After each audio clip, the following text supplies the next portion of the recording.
jóvenes, estoy muy feliz de acompañarlos a ustedes en esta jornada muy especial de seminarios online y nos dimos cuenta cuando me llaman y me expresan que deseaban que participara en esto, de que el tema de las profecías nunca ha dejado de estar de moda. De hecho, en la encuesta que se les hizo, muchos de ustedes solicitaron aquello. Y bueno, hay un tema en particular en el libro de Apocalipsis que es muy significativo. Recuerdo hace algunos años atrás, cuando se hizo también una semana de oración joven online, muchos también hicieron llegar sus inquietudes acerca de aspectos proféticos. Y una de las preguntas que surgió y que siempre causa cierto revuelo es el tema de los 144.000. Si es literal o no, creo que ya a esta altura, por lo menos en la iglesia, entendemos de que no es un número literal, entendemos de que el libro de Apocalipsis es altamente simbólico, pero queda la interrogante si es o no el mismo grupo que la gran multitud, o si bien los 144.000 aluden a un grupo especial del tiempo del fin, en donde algunos dicen serían los que estarían vivos en ocasión de la segunda venida. Todas esas posturas son buenas, son posibles también. Sin embargo, yo quisiera presentar un poquitito, al menos mi punto de vista, a la luz de lo que dice la Escritura, y ver por lo menos algunas de las evidencias que van en dirección a de que en realidad tanto la gran multitud como los 144.000 son en realidad el mismo grupo. Así que ya de frentón yo planteo de que esas es más o menos las conclusiones a las cuales yo llego, revisando la evidencia del texto bíblico, y queremos en esta hora revisar esa evidencia junto a ustedes. Ahora tenemos que colocarnos un poco en contexto. El capítulo 7 de Apocalipsis, que es donde aparecen los 144.000 mencionados en todo su detalle, ocurre justamente en lo que sería el paréntesis que ocurre, ¿no es cierto?, en toda la visión de los sellos. Así que es como un alto en el acontecer profético para poder explicar una cualidad importante y una realidad muy necesaria en cuanto al pueblo de Dios, y que este es protegido y querido por Dios, y por lo tanto en todo el escenario que van presentando los sellos, que a algunos les puede causar temor o inquietud, este es un alto necesario. Ahora, el sexto sello, que va justo antes, ¿no es cierto?, de este quiebre, este paréntesis, llega finalmente hasta la segunda venida, y siendo el séptimo sello, el último, ese silencio en el cielo. Así que prácticamente estamos hablando de eventos que sí o sí deben ser considerados como eventos del tiempo final, ya que justamente el paréntesis se genera entre el sexto sello, que habla de la segunda venida, y el séptimo sello, en donde ese silencio denota que ya todo clamor por justicia ha sido satisfecho, y por lo tanto el problema del mal ha sido ya eliminado.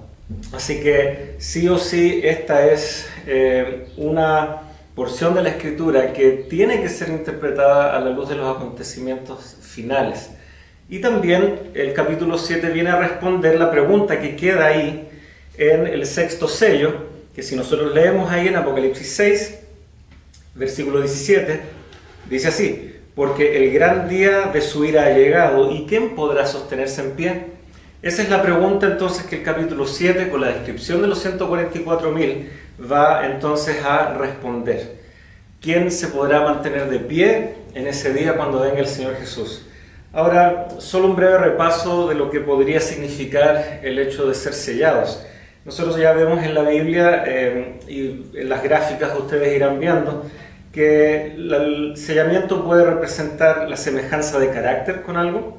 En el capítulo 3, 14 y 22 de Apocalipsis vemos, ¿no es cierto?, que el nombre de Dios en nuestra frente, el nombre sobre todo, marcando, ¿no es cierto?, la vida y el quehacer de sus hijos, es un aspecto, ¿no es cierto?, que los sella como pertenencia de Él. En el libro, en el Evangelio más bien de Juan, se nos señala que también Jesús tenía el sello de aprobación, el sello de autenticidad de parte de su Padre. Dice Juan que este es al cual señaló, ¿no es cierto?, Dios, y eso lo encontramos ahí en Juan 6:27. O sea, de todos los posibles Mesías que se habían levantado y que se seguirían levantando en tiempo de Jesús, solamente él tenía el sello de aprobación de autenticidad del cielo. Y también vemos que en el Antiguo Testamento el sello es usado también como una marca que protege a quien lo recibe. Sabemos de que Caín, él recibe un sello de parte de Dios para que él lo encontrara, no lo matara para vengarse por la sangre inocente de Abel. Y también vemos, ¿no es cierto?, en Ezequiel capítulo 9, una visión en donde el profeta recibe justamente este panorama en donde los que serían salvos, los que están compungidos por ver los males que ocurren dentro de Jerusalén, reciben un sello especial de protección de tal manera que cuando viene la invasión, ellos son preservados. Lo mismo vemos, ¿no es cierto?, en el libro de Apocalipsis, y vemos este contraste con el sello de Dios y la marca de la bestia. Así que ese es un elemento que más o menos ubicamos a esta altura. Ahora, la gran pregunta sería, si el sello cumple estas funciones, ¿cuál es el sello finalmente? El apóstol Pablo habla acerca del sello del Espíritu Santo. Y como ustedes también pueden ver, tenemos aquí una serie de pasajes, tanto en Efesios como en la segunda carta de Pablo a los Corintios, en donde se nos indica de que el Espíritu Santo es ese sello, esa garantía, ese anticipo de nuestra salvación. Sin embargo, el Espíritu Santo propiamente tal no necesariamente tiene sentido únicamente en el tiempo del fin, sino que el Espíritu Santo ya es significativo y relevante su obra de sellarnos hoy, o también lo fue para quienes han muerto ya y descansan en el Señor. Así que nos damos cuenta de que el sello del Espíritu Santo no es único ni distintivo para el tiempo del fin, porque ya ha estado en acción todo este tiempo.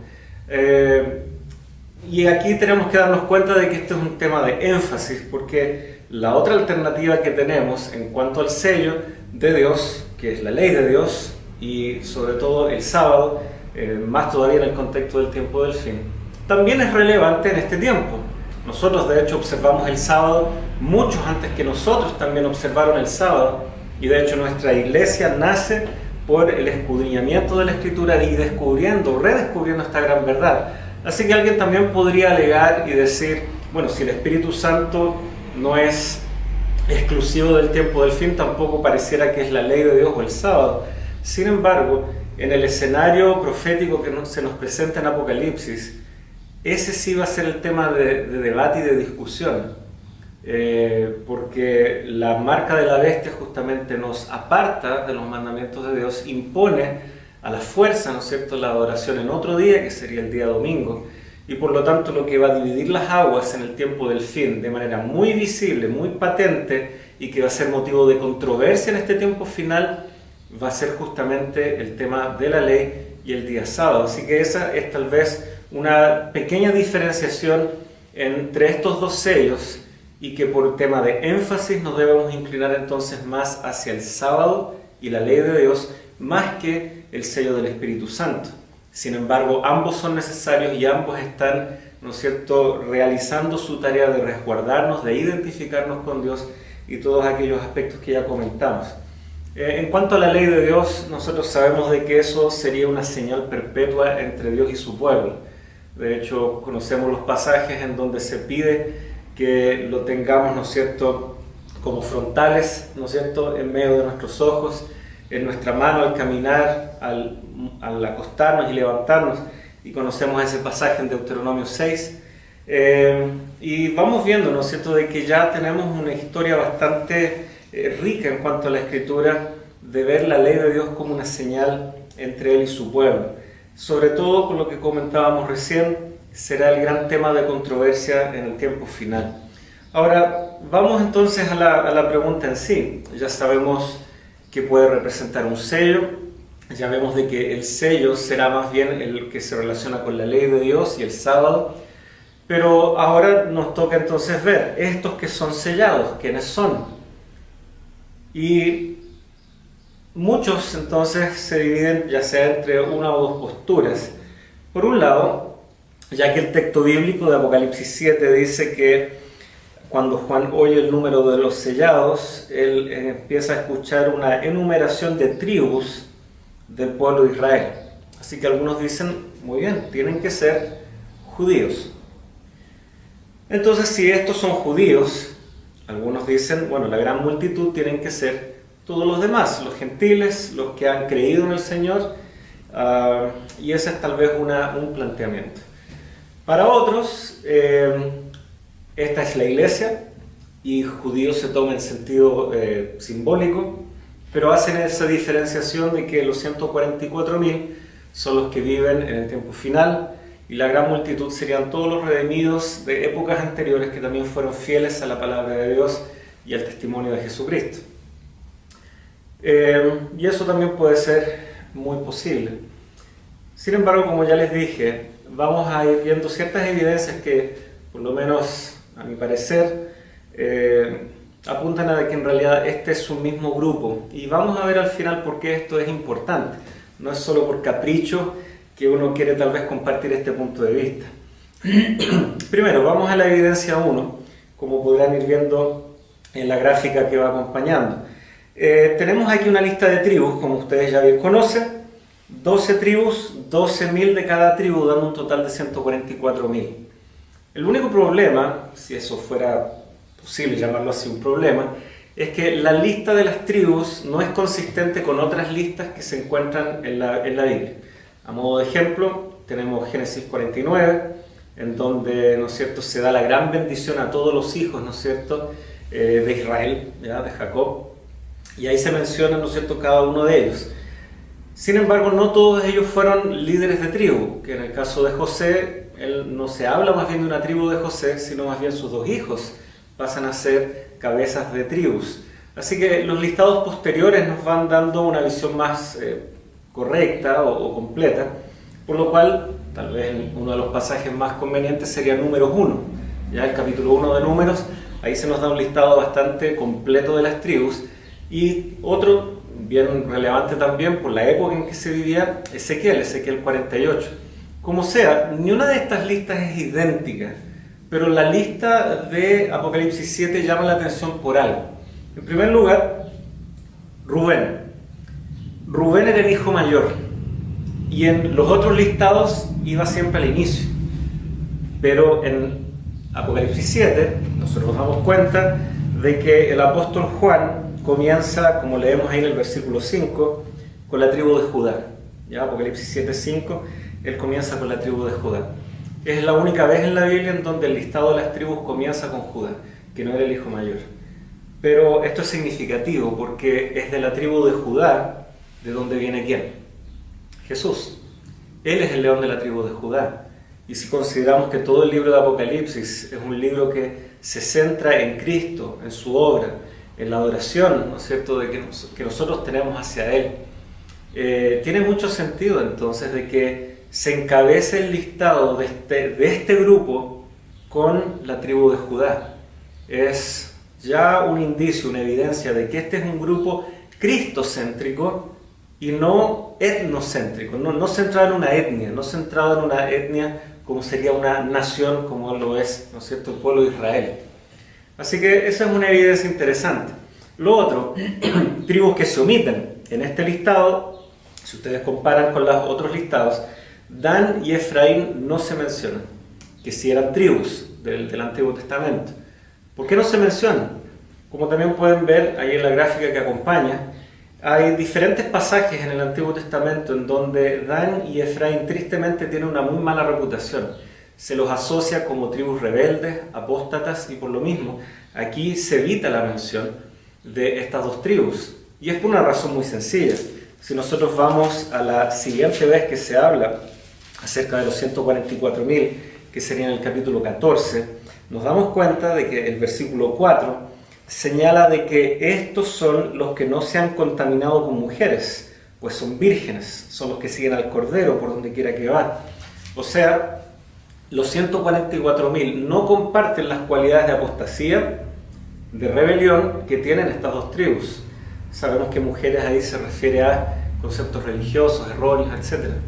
Así que esa es otra razón más por la cual nosotros vemos que aquí no hay tanto una descripción exacta de un pueblo literal, sino que Juan está haciendo un listado que apunta a cualidades. La primera, que está centrada en Cristo, por eso pone a Judá en primer lugar. Dan y Efraín son quitados porque no calza con la cualidad que él mismo ve en lo que Dios le revela, de que son personas puras, de adoración sincera, no rebeldes a Dios. ¿ya? Así que más que una descripción literal de un pueblo, estamos viendo más bien cualidades, ¿no es cierto?, del pueblo de Dios que van más allá, ¿no es cierto?, de los límites nacionales. Se agrega también la tribu de José, que ya dijimos no existía, porque eran sus hijos más bien los que fueron a dirigir, ¿no es cierto?, tribus. Así que, y también se menciona la tribu de Leví, ¿ya? La tribu de Leví sí se menciona en otros listados, pero es interesante, ¿no es cierto?, de que la visión acá de tribus avanzando en escuadrones de múltiplos de 1000 es muy similar a lo que ocurre, ¿no es cierto?, en el Antiguo Testamento cuando salen a la guerra, ¿ya? Así que lo interesante es que los levitas no iban a la guerra, sin embargo aún así se los menciona acá. En el fondo está mencionando que todos participan en mantenerse firmes en este escenario final de nuestra fidelidad a Dios. La segunda evidencia, después de ver esta primera, de que es una descripción más bien de cualidades y no de un grupo étnico en particular, es que tribus de Israel, que es lo que se menciona acá, tribus de los hijos de Israel, es una expresión que se halla por lo menos en Santiago, Gálatas y Romanos para referirse a la iglesia cristiana. Así que no es imperativo que porque diga hijos de Israel, sí o sí tenga que ser el pueblo de Israel literal. La tercera evidencia tiene que ver con el hecho de que en el versículo 4 de Apocalipsis 7 dice, oí el número. Y luego en el versículo 9 dice, y después de esto miré y vi una gran multitud. Entonces Juan escucha el número, 144.000, pero cuando finalmente puede observar de qué se trata este número, ve en realidad una gran multitud. También en el gráfico que acompaña ustedes verán que esto ocurre en el capítulo 1, en donde Juan escucha una voz como de trompeta, sin embargo se da vuelta y ve a Cristo, no ve una trompeta. En Apocalipsis 5 se dice el león de la tribu de Judá, sin embargo él se da vuelta y ve a un cordero como inmolado, no ve, ¿no es cierto?, a un león. Apocalipsis 17 se nos habla de ramera sentada sobre muchas aguas, sin embargo se ve una mujer montada sobre una bestia. Y Apocalipsis 21, donde se nos dice de que viene la esposa del Cordero y sin embargo es una ciudad, es la Nueva Jerusalén. Así que ver y oír son los elementos que en muchas ocasiones en la Escritura apuntan aparentemente a cosas distintas, a símbolos diferentes, pero que apuntan a la misma realidad, ¿ya? León y Cordero, Jesús. Trompeta y Cristo, el mismo elemento. La ramera y las aguas, la mujer y la bestia, ¿ya? Y finalmente la esposa, que en el fondo es una ciudad. Se oye una cosa, se ve otra cosa, pero que apunta a la misma realidad. Así que esa es una tercera evidencia que por lo menos viendo los otros usos que esta tiene en el libro, nos da a entender de que es el mismo grupo. Otro detalle, el cántico de los 144.000 que nosotros vemos aquí, en el versículo 3 del capítulo 7 se nos señala, perdón, no es en el capítulo 7, es en el versículo 14, cuando se habla de los 144.000 en este capítulo, dice que cantaban un cántico nuevo, ¿ya? Versículo 3, delante del trono y delante de los 4 seres vivientes y de los ancianos, y nadie podía entender.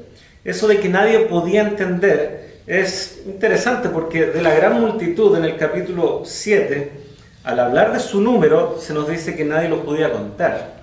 El cántico de los 144.000 nadie lo puede cantar, sino solo ellos, y en cuanto a la gran multitud, nadie los puede contar. Esta expresión nadie podía aparece tal cual en el griego en estas dos oportunidades, de alguna manera apuntando que ambos grupos en realidad comparten esa misma cualidad de que viven una experiencia única. Nadie puede llegar y ponerse en el lugar de ellos, nadie puede necesariamente definir cuántos son, porque es un grupo que comparte al menos esa característica. Así que esa es otra evidencia, no es una prueba concluyente, pero sí es una evidencia que va en esa dirección. Ahora, los 144.000 se nos señala ahí en el capítulo 7 que están a punto de entrar a la tribulación. De hecho, se nos señala aquí que no hagas daño a la tierra, ni al mar, ni a los árboles, hasta que hayamos sellado sus frentes a los siervos de nuestro Dios. Eso dice el versículo 3. Por lo tanto, ellos están por entrar a la tribulación. La gran multitud, por otro lado, se nos señala de que son de todas las tribus, lenguas y naciones, y ellos ahora ya están delante del trono de Dios. y han recibido vestiduras blancas, y se nos señala de que ellos han salido de la gran tribulación. Por lo tanto, si los 144.000 son los que entran, y cuando finalmente se nos muestra en el mismo pasaje quienes están saliendo, y a ellos se les llama que son la gran multitud, es como en matemática, entró a una función matemática un número, fue procesado y salió el resultado. Es lo mismo, 144.000 entran a la tribulación y salen descritos como la gran multitud. Así que pareciera que el texto nos está diciendo que son el mismo grupo, pero descrito en momentos diferentes. 144.000 antes de que entren, a punto de entrar, y la gran multitud una vez que ya han pasado la tribulación. Así que ese es un detalle también que puede llamar la atención. Así que los 144.000 y la gran multitud, primero debiéramos entender que son judíos y gentiles, todos, de cualquier etnia, raza y nación. ¿Son los 144.000 la última generación? No sé. Pero lo que se nos da a entender en el texto es que si todas las evidencias anteriores son ciertas, nosotros no debiéramos hacer una diferenciación en quienes viven en el último tiempo y quienes han vivido en tiempos anteriores, porque en realidad comparten las mismas cualidades, que es donde el texto ha hecho ya énfasis. Por lo tanto, humildemente yo propongo que es todas las generaciones de creyentes y fieles a Dios, incluidos también los de la última generación, y que su mismo grupo bajo circunstancias distintas. Ahora, un detalle, y el tiempo ya se nos está acabando, chiquillos, pero el quinto sello señala de que bajo el altar muchos clamaban por justicia, y se les pide que ellos descansen, se les entregan vestiduras blancas, y se les pide que esperen hasta que se complete el número de los consiervos de ellos. Y eso es muy significativo. Ya en el quinto sello se nos está adelantando de que todavía no se completa la cantidad de redimidos. Y pareciera entonces que en el capítulo 7 ya se nos está dando la vislumbre de que ese número se está completando, en donde los 144.000 destaca cualidades de ellos, tanto en el capítulo 7 como en el capítulo 14, cuáles son sus cualidades, y luego la gran multitud se encarga de mostrarnos el alcance, cuánto logró esto abarcar, cuántos fueron capaces de buscar y obtener esas cualidades buscando a Jesucristo. Así que ahora este número estaría completo, se ha ido completando, ya no falta nadie, y por eso Juan ve esta gran multitud. Como conclusión, ¿por qué en lo particular, al llegar a esta conclusión del texto, me parece que es un poco más correcta, digamos, que la otra? En primer lugar, porque nos enseña que Dios no trata a sus hijos de formas diferentes. No es que Él actúe de una manera con la gente en el tiempo del fin y de otra manera con quienes han muerto en el pasado. No es que Él tampoco trabaje de una manera con judíos y trabaje de otra manera con los gentiles. No, para Él son todo un mismo pueblo redimido. La segunda conclusión, y que se relaciona con las visiones que tienen algunos, sería que los 144.000 al ser descritos, ¿no es cierto?, como entrando a la tribulación y la gran multitud ya saliendo, algunos hacen la distinción entre los militantes y los triunfantes, o sea, la iglesia militante y la iglesia triunfante por otro lado. Sin embargo, el que triunfó, ¿acaso primero también no militó? Hacer una distinción en ese aspecto se torna un poco difusa, lo que suma también a lo que hemos venido planteando de que en realidad es mejor ver a estos dos grupos como uno solo, simplemente descrito en diferentes momentos de la historia. Independiente de a qué conclusión personal podamos llegar nosotros, permítanme compartirles una cita del Espíritu Profecía que se encuentra en el devocional Dios nos cuida, página 362, y dice así: esforcémonos con todo el poder que Dios nos ha dado para hallarnos entre los 144.000. Únicamente los que reciban el sello de Dios vivo obtendrán el salvoconducto para entrar por las puertas de la ciudad santa. ¿Saben? Podemos diferir en muchas cosas en cuanto a este tema. Tal vez no llegaremos a las mismas conclusiones. Yo he compartido lo que en mi investigación, en mi estudio, al leer también otros pensadores de la iglesia, creo que resulta más natural para el texto. Pero independiente de eso, busquemos tener las cualidades de los 144.000. Los que siguen al Cordero por donde quiera que Él los guíe, Jesús no es mi copiloto, no. Jesús es mi piloto, yo lo sigo a Él. Así que si podemos rescatar ese aspecto, yo creo que por lo menos estaremos bien encaminados en cuanto a aplicar esto a nuestra vida. Que el Señor te bendiga grandemente y disfrutes con tu grupo pequeño. Y no olvides, ¿no es cierto?, asistir los días por las tardes, ¿no es cierto?, al Colegio La Cisterna y también al programa de finalización el día domingo, allá con la celebración de la chilenidad. Dios te bendiga mucho, un gran abrazo y bendiciones para ti, querido joven.